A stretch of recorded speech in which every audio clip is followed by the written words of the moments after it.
So last July in Producers Club, I sat in the hotel lobby talking with fellow Producer Club members, David and Neil, about how to grow our businesses. I went home and implemented those changes, and by the end of 2022, we increased our MRR, monthly recurring revenue, $70,893, and our profits were up 76%. So listen close, because I'm about to tell you exactly how I did it. Who here knows how to cook really good meth? I know what you're thinking. I thought this guy got on stage selling IT services. Well, that's not where my story starts. Back in 2006, I just got married to my beautiful wife, Rachel, and we moved into a rundown apartment. Not long after we got moved in, I started getting sick. I mean, really sick. I was covered in hives from head to toe, and my throat would close off, and I needed multiple trips to the emergency room because I couldn't breathe. Long story made short, we found out that our apartment was contaminated with meth. We ended up losing everything. Wow. Including the clothes on our back, because everything was contaminated. The only thing that we got to keep was all the debt that we collected from buying everything we needed to start our new lives together. Oh, I also got to keep the hives that covered my entire body like giant welts for the next 15 years. In 2009, we decided it was time to start our family. And at our 20-week ultrasound, we found out that our daughter had hypoplastic left heart syndrome. It meant that the left side of her heart didn't develop. Zoe spent the first year in and out of the ICU and needed multiple open heart surgeries. Additionally, we no longer could afford to have office space, and we had to move our office into our basement. Now, I don't tell you about these problems to get your pity, but I want you guys to see that we literally started with less than nothing, and if I can grow my business, so can all of you. 2018, things were so hard that we had to take money out of our personal savings just to make payroll. That same month, we received a letter from Technology Marketing Toolkits, and it looked way too good to be true. But I was desperate, really desperate at this point. So I scheduled an appointment, and very soon, I received the TMT shock and awe box. And I remember what stood out to me the very, very most was their testimonial book. It was full of page after page of client reviews of how great TMT is. So I took the leap of faith. I put the cost of rapid implementation on the credit card because I had no other way to pay for it. Within the 90 days, we brought in over $14,000 of new monthly recurring revenue and closed over $467,000 worth of contracts.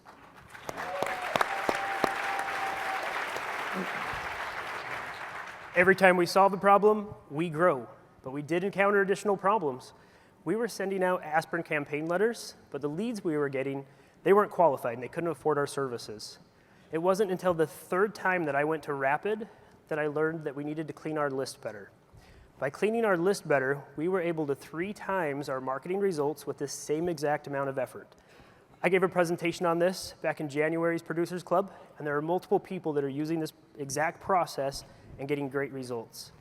Brian says, using Adam's list cleaning process, we've easily doubled our appointment rate each week. Every time we solve a problem, we grow. And problems just keep on coming. In 2021, we had a customer come to us that would have paid us $6,000 a month in monthly recurring revenue. Unfortunately, they went with another MSP that had more industry authority. Later that year, TMT talked about how to become the industry authority. So in 2022, we took their advice, and we created a shock and awe box. Inside that shock and awe box, we put our Amazon best-selling book, Cyberstorm, the MSP Success magazine that featured me on the cover, a video brochure that introduced me as the authority and talked about our security assessment process, and a testimonial book, just like the one TMT had, that had such an impact on me. And by the end of 2022, our closing rates were up to 67%. Every time we solve a problem, we grow. Now, some of this may sound like magic to you guys, but it's not. It's a numbers game. Robin was talking in July's Producers Club of last year, and while she was talking, I created this Excel spreadsheet. This Excel spreadsheet allows me to enter in my growth goals, and it not only tells me what I need to do to hit that goal, but it even calculates and tells me how much it'll cost. Now, this is customizable to any company, And when somebody enters in some crucial pieces of information, we are able to calculate their percentages. Based on their percentages and what they want to grow by, we can put together their entire marketing plan and budget for the year. I shared this file with the whole community as well, and people are using that and also having great success. Paul says, Adam's presentation on marketing by numbers was a game changer. His spreadsheet enabled us to restructure our marketing plan for predictable growth. Every time we solve a problem, we grow. Now, when I say every time we solve a problem, we grow, I'm talking about this community, the TMT community. Every time this community has a problem, we solve it together, we grow. My accountability group. I can't say enough good things about my accountability group. These guys have become some of my best friends, and every time any one of us has an issue, we work together on it, and together we solve it, and together we grow. But it's not just my accountability group. It's the entire TMT community. It was Neil and David who led me and opened my mind to see such a bigger picture of what my company could become. It was Robin who taught me how to grow by numbers. Every time we solve a problem, we grow. It was Rapid Implementation that taught me I need to clean my list better. Every time we solve a problem, we grow. I tried for over a decade to get my office out of my basement, and I never could do it alone. It wasn't until I attended Rapid that led me to this community and changed my life and the lives of my family forever. Medical bills are no longer a burden. Our house is now our home. And I was even also able to get rid of my hives with a can of cherry Coke a day. I don't know why it works, but it does. Every time we solve a problem, we grow. So find those problems in your business and in your life. Don't address them with dread. Face them head on, because every time we solve a problem, we grow. Now, Sharks, I brought for each of you a shock and awe box so that you could see what it is that we use that has allowed us to increase our closing rate to that 67%. And the reason that I deserve your guys' vote today is the systems I just talked to you guys about, the shock and awe box, the marketing by numbers, sending out the digital ads. These are things that are all repeatable. They're scalable to any growth goal, and that's what these systems and processes is what grew our MRR by over $70,000 and increased our profits by 76%. Thank you.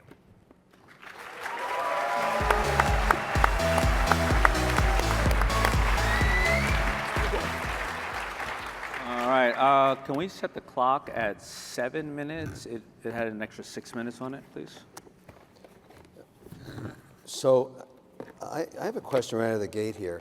You know, you didn't talk much about the customer base you've built. You're very successful. Congrats on coming out of a tough place in 2018. That's good. But all of this marketing, all of this effort, if I look at the base, what percentage of them now are annual contracts? What are monthly?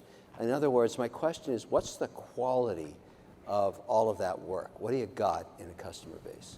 I love that question. So when we started with TMT, we had 0 monthly recurring revenue. Well, I guess we had a couple clients, but very monthly little. Recurring. I want to know how many are locked in for a year or longer. Oh yeah, every one of them. At this point, we've completed over to a complete MSP, and every one of our clients are locked into usually a 3-year contract. Wow, good for you. Do you know I've got investments in so many companies, some of them now spending $2 million a month on digital marketing. And I always ask them, do you know what it costs you to acquire a customer? Because the biggest excuse people make, including some of you in this room, is to say, well, that campaign didn't yield great results, but it helped build our brand. Yeah. I say bullshit. I agree with you. If it didn't bring in a customer, you wasted that money. Yes. So what does it cost you to acquire the So next using that Excel sheet that we created, I know my exact cost. It costs us $4,532 to get a client. You know that number. I know that number. I like you even more.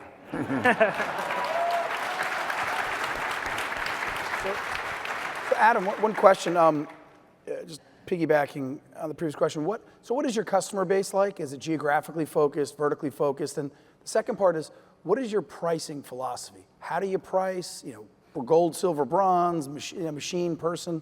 Love to hear a little bit about that. Yes. Start off with your first part of your question. So we're based in Salt Lake City, Utah. So we've started with that market. Last year we had roughly 3,000 people that were in our farm list that we were marketing to. And we do that within a 75-mile radius of our office. They have to have at least 10 employees. They have to have over $1 million in revenue. And usually we find if they go over that 100 employees, usually they have some kind of a co-managed plan that we go with.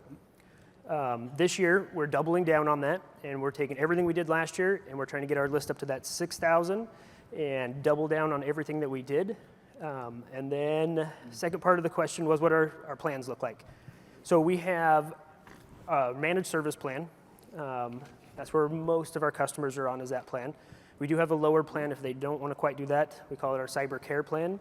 Cyber Care does not include service. And then we have our Security Plus that gives managed service. It's an add-on to that.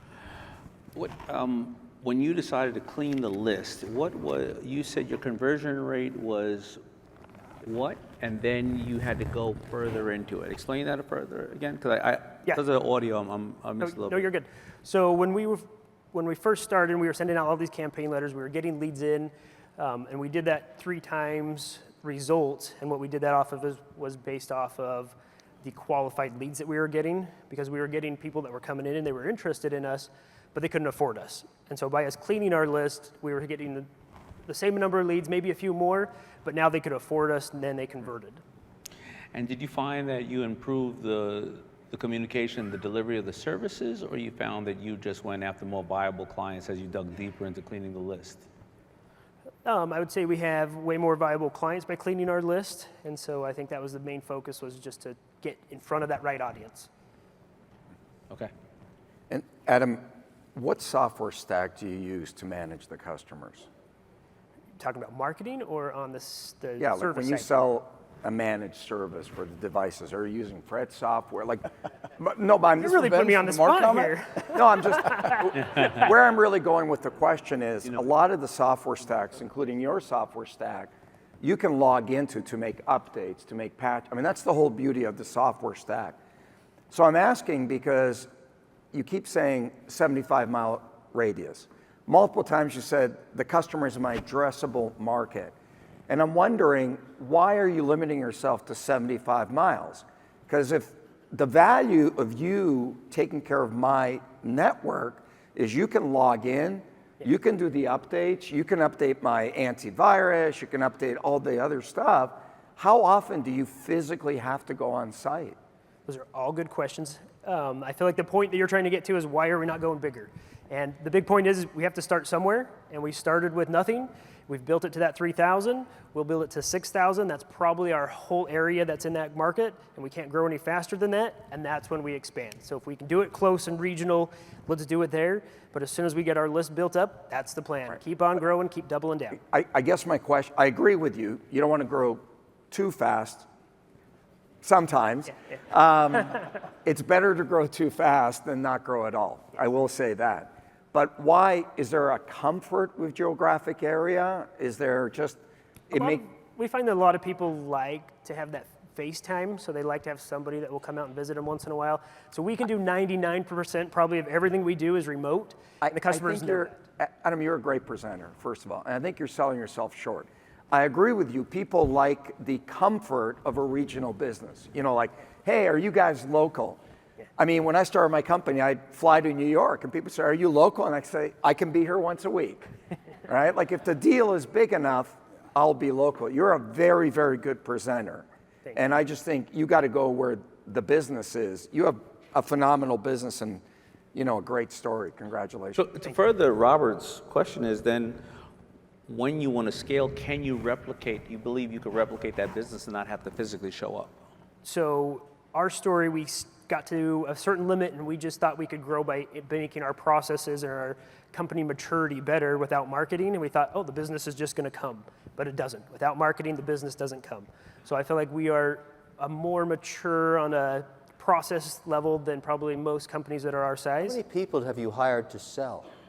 So we have 6 people on our marketing and sales team right now. I mean, so we are really people, investing. not marketing people, Sales. salespeople. Salespeople, we have 2. Have what? 2. 2. Not enough. I agree.